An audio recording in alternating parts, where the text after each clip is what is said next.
Hello everyone. What is up, explorers? We have had an absolutely exceptional amount of solar activity over the past few days. It has been a truly impressive flurry of solar flares, those big explosions on the sun. We are talking about over a dozen M-class flares and even a powerful 1.1 X-class flare. Now, for those unfamiliar, an X-class flare is the strongest type of solar flare our sun can throw at us. All these colossal explosions on the sun release a tremendous amount of energy.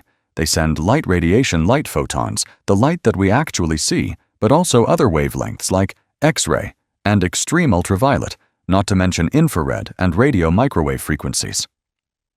All of this energy comes hurtling into the Earth's atmosphere, hitting our planet in just about 8.3 minutes. It irradiates our world and causes it to energize. This process effectively charges up the ionosphere, which is the uppermost part of Earth's atmosphere, and as a direct result, it also charges up our global electric circuit. So Earth right now is effectively supercharged. It is buzzing with energy. Now, we did have some solar storm impacts that were expected. NOAA put out a cancellation for a G3 geomagnetic storm early today, which was interesting. We have had 2 coronal mass ejection impacts, but they have been fairly muted, so I am not entirely sure we are going to get a significant geomagnetic storm at this moment in time. But regardless of the storm, Earth is already very energized as a result of all this energy pumped into the Earth from these solar explosions and that solar irradiation. Specifically, the X-ray and extreme ultraviolet light, which is highly vibrational, is the most energetic light that gets absorbed so nicely into our ionosphere. And while there are some truly interesting effects from all of that, what we have been seeing during this solar maximum for solar cycle 25 is a dramatic and increasing amount of plasmoid sightings. This solar cycle 25 has already proven to be significantly stronger than solar cycle 24, which means more energetic inputs for our planet. So what exactly are these mysterious plasmoids everyone is talking about?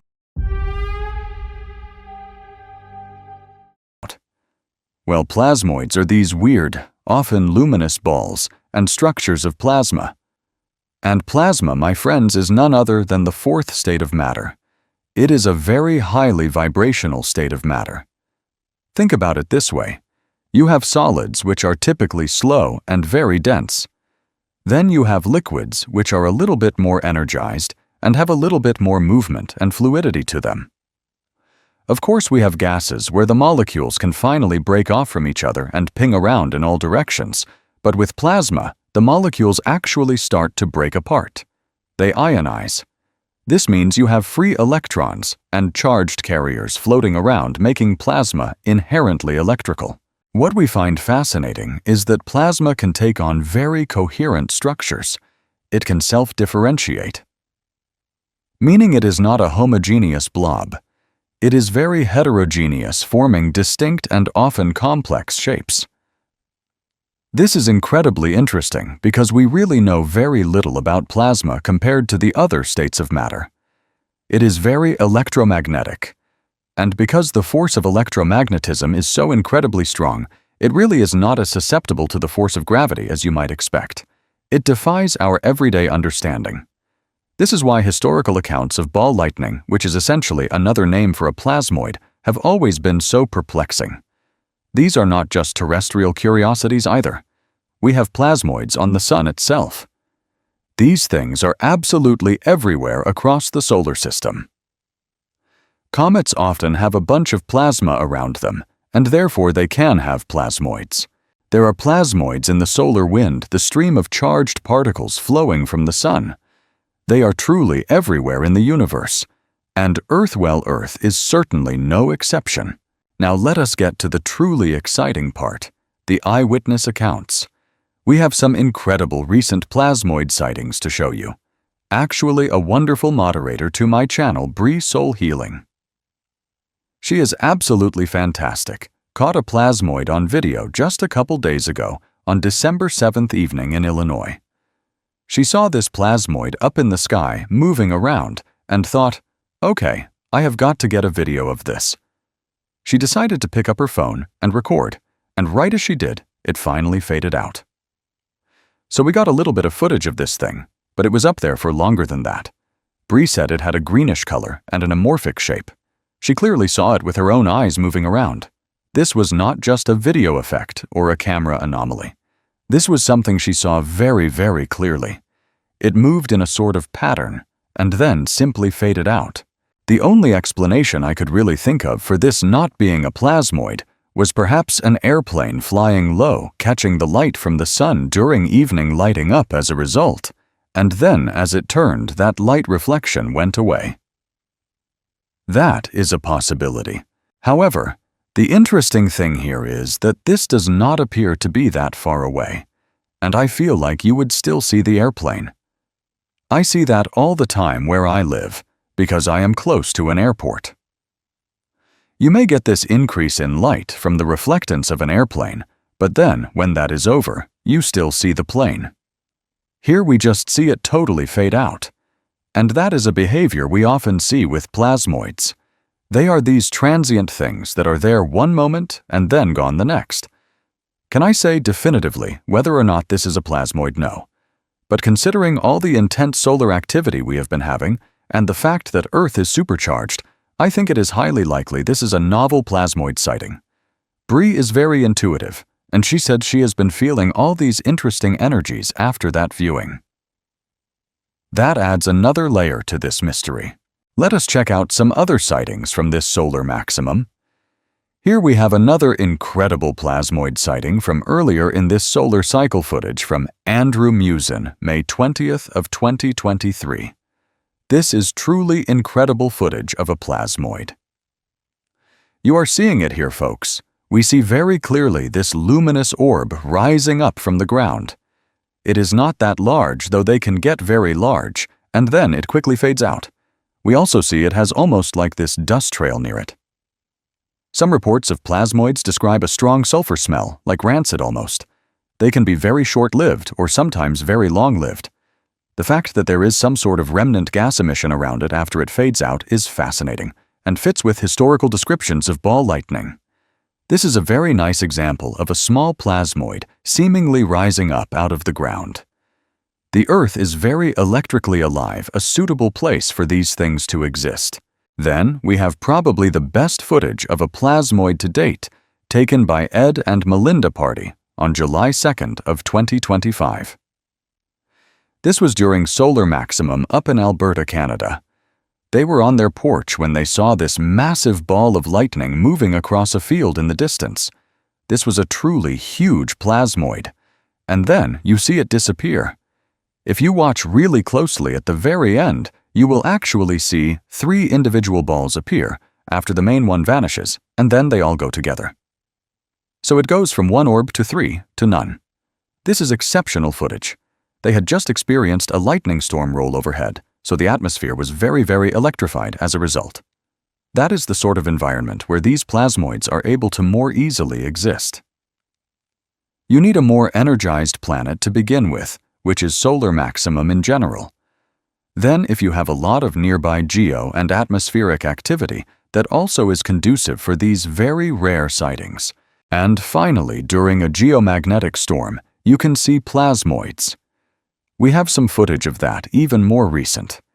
Here we have a very unusual aurora plasmoid that was picked up by Jeffrey Hahn during the G5- geomagnetic storm we had back on November 11th of this year, 2025. It looks like aurora where you have the green lights pulsing, but it is highly localized. You see it flash and then disappear. We have seen all these different shapes and structures. Breeze was far away, hard to say its shape. The one in New Zealand was clearly a sphere. The one in Canada, a big honking sphere. This one, however, was a little more elongated, luminous, and kind of columnar. Definitely not a sphere, but very clearly a plasma phenomenon, because aurora are plasma. When you get the northern lights, the southern lights dancing across the sky, that is all plasma.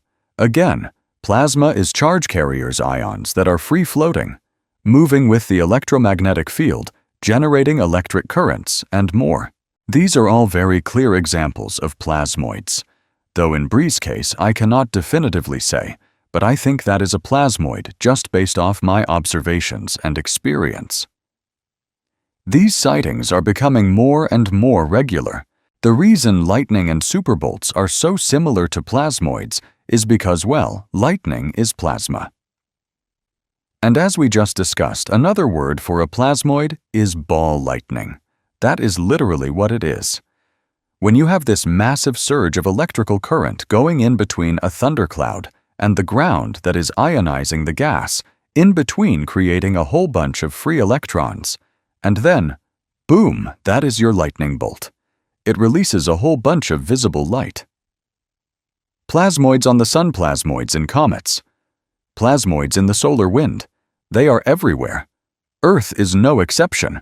What is so interesting about lightning strikes is that sometimes they can get exceptionally large.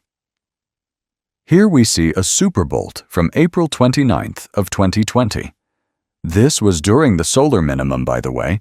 This superbolt was a record setter at 477 miles across. Just an absolutely insanely huge superbolt. That is the scale they can get to. We can look at data showing our solar rad flux and superbolts going from 2010 to 2018.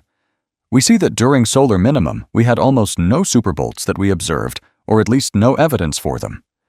Then going through solar maximum, we see that they increased dramatically. And actually, they were enhanced as well during the beginning of the descending phase. So, solar maximum for solar cycle 24 was effectively 2012 to 2014 or so. They even peak during the end of the maximum phase and the beginning of the descending phase, which is exactly where we are right now. The crucial difference with solar cycle 24 and 25 is that 25 has been stronger. Sunspots never broke above 150 for solar cycle 24. Overall sunspots have been higher for solar cycle 25. Our solar rad flux has been higher. And so, it is very likely that we have been having a lot more superbolts and plasmoids as a result than in the past solar cycle. Each one being about 12 years long, this is fairly new on a long time frame. Now, we do not have that superbolt data at this exact moment in time. It is usually a process where you collect the data, crunch it a few years later, and then you get the research paper. But based off what we know that they are happening. We know that these plasmoids are happening. I showed you 4 different videos of plasmoids, and so they are here right now. More of them are going to be manifesting over the next few months, and even next couple of years, as we go into the descending phase of solar cycle 25. Expect more of these things to occur when we have tons of solar activity from the sun, like with these solar flares. When you have big sunspots that are very active and unstable, and they are just constantly exploding, releasing those light photons to Earth, well, that is going to ionize the upper atmosphere. It will increase that vertical electric gradient, going from the ionosphere down to the ground surface. That, in general, seems to kind of increase any sort of weather activity that was pre-existing.